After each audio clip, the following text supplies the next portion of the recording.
পাবনাতেই food village, ঘটনা কতদূর সত্য চলেন যাচাই করা যাক। সাথে আমি আছি আদনান। তো আজকের ভিডিওটা শুরু করা যাক। তো আজ আমরা অবশেষে চলে যাচ্ছি ফুড ভিলেজে।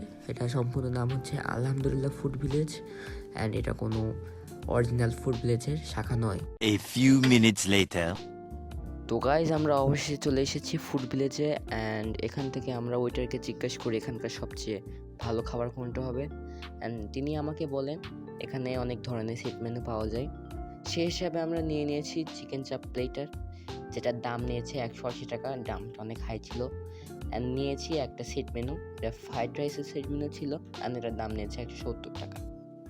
এখন যাওয়া যাক চিকেন চাপের টেস্টের ব্যাপারে। এটা টেস্ট অনেক ভালো ছিল, এটা আমার পছন্দ লেগেছে, আমি এটাকে 10 রেট দিব 8।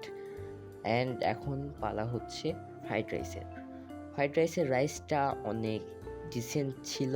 অ্যান্ড এটার চিকেন ফ্রাইয়ের কথা যদি বলি, এটা চিকেন ফ্রাই অনেক হার্ড ছিল, আমার তেমন পছন্দ আসেনি। ওভারঅল এটাকে আমি রেট দেব 10-এ 6। অ্যান্ড আমাদের লাস্ট মিল চলে এসেছে, এটা হচ্ছে নাচোস। এটার দাম নিয়েছে 150 টাকা। এটা দেখতে অনেক সুন্দর ছিল, আমি বলবো। অ্যান্ড এটার টেস্টের ব্যাপারে যদি বলি, এটাকে আমি রেট দিব 10-এ 7.5। এটা অনেক ভালো ছিল। তো গাইস, আজকের ভিডিও এই পর্যন্তই ছিল। দেখা হবে পরবর্তী ভিডিওতে। সবাই সুস্থ থাকবেন। আল্লাহ হাফিজ।